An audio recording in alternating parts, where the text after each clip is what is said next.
अस्सलाम वालेकुम फ्रेंड्स मैं हूं आपका दोस्त मोहम्मद खलील और आप देख रहे हैं मेरा YouTube channel INVT solar. Friends आज की हमारी वीडियो है कि अगर 10 से 18 पैनल्स तक आप इन्वर्टर की किस तरह सेटिंग कर सकते हैं और 3 HP से लेकर 15 HP की मोटर तक आप इन्वर्टर में किस तरह सेटिंग कर सकते हैं, हम आपको इस वीडियो में सिखाएँगे। फ्रेंड्स वीडियो शुरू करने से पहले आपसे एक छोटी सी गुजारिश है कि अगर आप हमारे चैनल पर नए हैं तो हमारे चैनल को ज़रूर सब्सक्राइब करें और लाइक भी करें। साथ घंटी के बटन को भी ज़रूर दबाएं ताकि हमारी नई आने वाली वीडियो आप तक जल्द जल्द पहुंच सके। फ्रेंड्स अब हम चलते हैं अपनी वीडियो की जानिब। सबसे पहले हमने इन्वर्टर का OU3 का फ़ॉल्ट ख़त्म करना है। अगर आपने इन्वर्टर को ऑन किया है तो OU3 का फ़ॉल्ट आ गया है तो उसको किस तरह ख़त्म करेंगे। सबसे पहले हमने क्या करना है,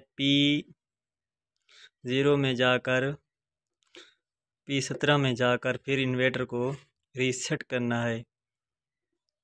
यहाँ पर एक कर देना है, यहाँ से हमारा इन्वर्टर रीसेट हो जाएगा। फ्रेंड्स फिर आपने चले जाना है PE में। PE में जाकर हमने इन्वर्टर का OU3 का फ़ॉल्ट ख़त्म करना है। यहाँ पर पासवर्ड देंगे 40721। ये INVT का PE का पासवर्ड है।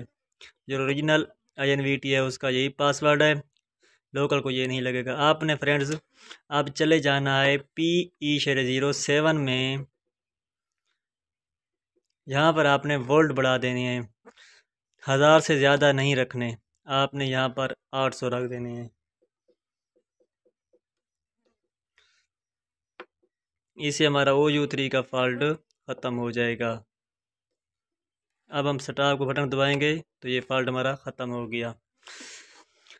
अब हम चलते हैं कि 10 से लेकर 18 पैनल तक हम कौन सी सेटिंग करेंगे।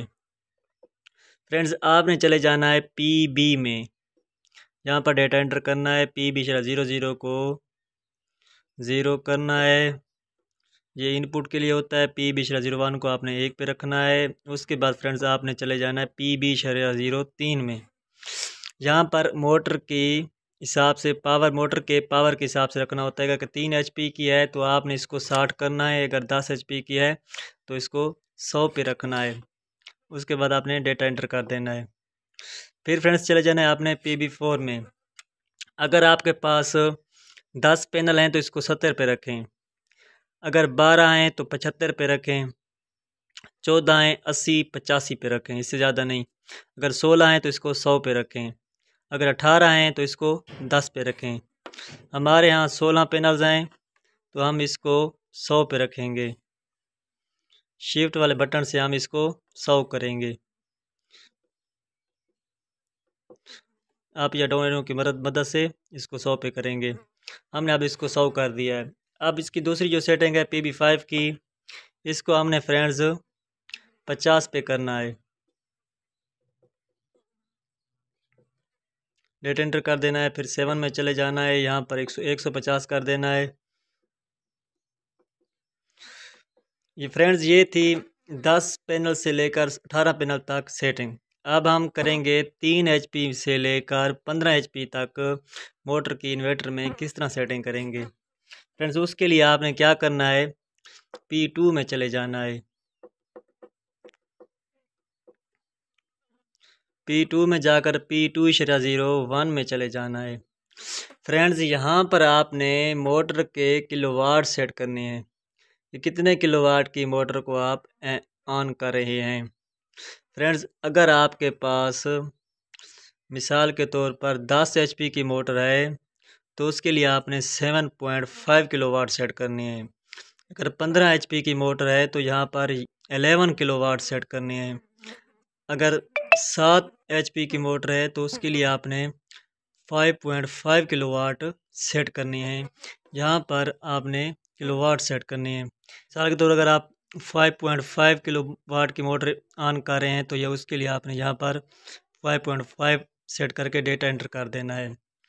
फ्रेंड्स इसके बाद अगली सेटिंग हमारी है कि इन्वर्टर के मोटर के एम्पायर सेट करने हैं। फ्रेंड्स अगली हमारी वीडियो है मोटर के एम्पायर सेट करने हैं। उसके लिए आपने क्या करना है फ्रेंड्स, P2.05 पैरामीटर्स में जाना है। यहाँ पर इन्वर्टर के यहाँ पर मोटर के एम्पेयर सेट करने हैं। 15, 18 जितना आपका दिल करे आप यहाँ पर कर सकते हैं। हम यहाँ पर 15 करते हैं। फिर फ्रेंड्स डेटा एंटर करते हैं। फ्रेंड्स ये थी वीडियो के 3 HP से लेकर 15 HP की मोटर तक किस तरह इन्वर्टर में सेटिंग करते हैं, और 10 पैनल से लेकर 18 पैनल्स तक इन्वर्टर में किस तरह सेटिंग कर सकते हैं। 10 से लेकर 16 पैनल तक 18 पैनल्स तक आपने सिर्फ PB4 की सेटिंग करनी है, और 3 HP से लेकर 15 HP की मोटर की आपने P2.01 में आपने सेटिंग करनी है। फ्रेंड्स ये थी हमारी आज की वीडियो। अगर आपको हमारी वीडियो अच्छी लगे तो हमारे चैनल को ज़रूर सब्सक्राइब करें और लाइक भी करें। साथ घंटी के बटन को भी ज़रूर दबाएं ताकि हमारी नई वीडियो आप तक जल्द पहुँच सके। मिलते हैं अगली नई वीडियो में, तब तक अल्लाह हाफ़िज़।